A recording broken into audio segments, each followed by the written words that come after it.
Listen up, petrol heads. The electric revolution is in full swing, or so they say, but what if I told you there's a new contender in the ring? One that could blow those battery-powered boxes out of the water. Toyota, the giants of reliability, are betting big on a rather pungent fuel ammonia. Yes, you read that right. The stuff that makes your eyes water might just be the future of clean cars. Forget silent electric whirs, we're talking proper internal combustion here, but with a twist. Toyota's cooked up a 2-litre engine, the kind you'd find in your average family car, but instead of guzzling petrol, it runs on this colourless gas. Now, before you wrinkle your noses, this isn't some harebrained scheme. This is Toyota we're talking about. They don't do half measures. They've partnered up with those clever clogs at GAC Motors, and the result? A prototype engine churning out a respectable 160 horsepower. That's enough to get you moving, even if it won't set your hair on fire. But power isn't everything, is it? The real game changer here is what comes out of the exhaust pipe, or rather, what doesn't. Now, I know what you're thinking. Ammonia isn't that dangerous stuff. Well, yes and no. It's potent, no doubt, but so is petrol if you're not careful. Toyota's engineers aren't daft. They've been hard at work making this engine as safe as a Sunday drive. They've taken inspiration from their trusty petrol engines, keeping things familiar under the hood. Think of it like this. Imagine your regular engine, but swap out the fuel lines and injectors for ammonia-resistant versions. The basic principles are the same. Spark, bang, go. But instead of chucking out nasty fumes, this thing spits out mostly nitrogen and water. Yes, water! It's almost like a magic trick. Of course, it's not all sunshine and rainbows. Ammonia burns faster than petrol, which means you might find yourself visiting the pumps a bit more often.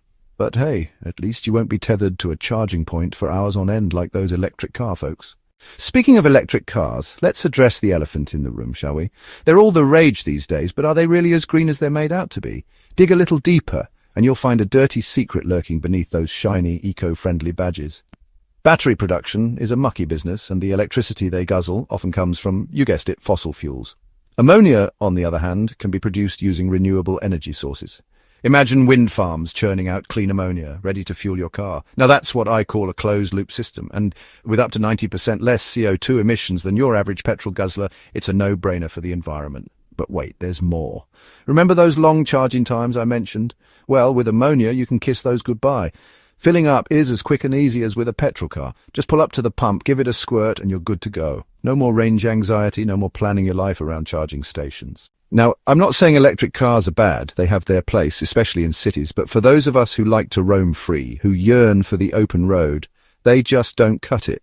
Range anxiety is a real thing, and it takes all the fun out of driving. You're constantly checking your battery life, planning your route around charging stations, and praying you don't get stuck in a traffic jam miles from civilization. With an ammonia car, you can forget all that. Filling up is as quick and easy as it's always been. Plus, with ammonia being easier to store and transport than electricity, we can finally kiss goodbye to those unsightly power lines crisscrossing our countryside. Imagine a world where rolling hills and scenic vistas aren't marred by giant pylons. Now that's a future I can get behind. Section 5, Hydrogen Hopes, a distant dream. Now I know what you're thinking. What about hydrogen? Isn't that the holy grail of clean fuels? Well, yes and no. While hydrogen itself is clean burning, producing it is a different story. It often involves fossil fuels, which kind of defeats the purpose. Wouldn't you say? Plus, storing and transporting hydrogen is a right royal pain. It's like trying to wrangle a greased ferret, slippery and prone to explosions if you're not careful. Ammonia, on the other hand, is a much more practical solution, at least for now. It's easier to store, easier to transport, and we already have the infrastructure in place to handle it. Think about it. We've been using ammonia in fertilizers for decades. We know how to handle it safely, and we have the pipelines and storage facilities ready to go. And here's the kicker. The technology Toyota's developing for ammonia engines could also be used for hydrogen engines in the future. So, in a way, ammonia is like a stepping stone paving the way for a truly hydrogen-powered future.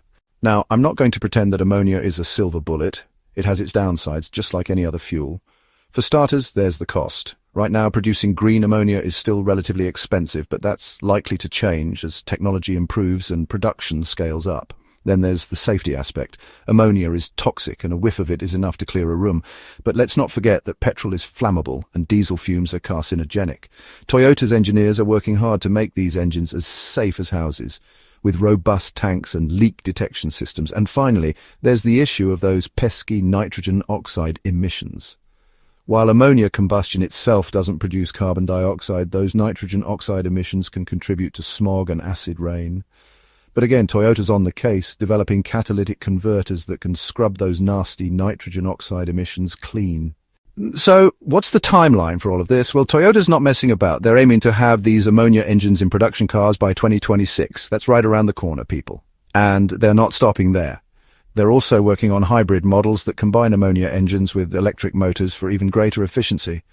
But Toyota's not putting all their eggs in one basket. They're also investing heavily in other clean technologies like liquid hydrocarbon combustion engines and solid-state batteries. They're even dabbling in the wacky world of water-powered engines. Who knows, maybe one day we'll be filling up our cars with nothing but H2O. The big question is, will the public embrace ammonia-powered cars? That remains to be seen. But if anyone can pull it off, it's Toyota. They've got a knack for taking unconventional ideas and turning them into mainstream successes. Remember the Prius? Everyone laughed at it at first, but look at it now. Of course, government incentives will play a big role in driving adoption. If governments get behind ammonia, just like they did with electric cars, we could see a rapid shift towards this new fuel source. Imagine tax breaks for ammonia-powered cars, subsidies for green ammonia production, and a nationwide network of ammonia refueling stations. Toyota's commitment to a greener future goes beyond just ammonia. They're investing heavily in a range of alternative fuel technologies, hedging their bets, and ensuring they're at the forefront of the clean car revolution, no matter which way the wind blows.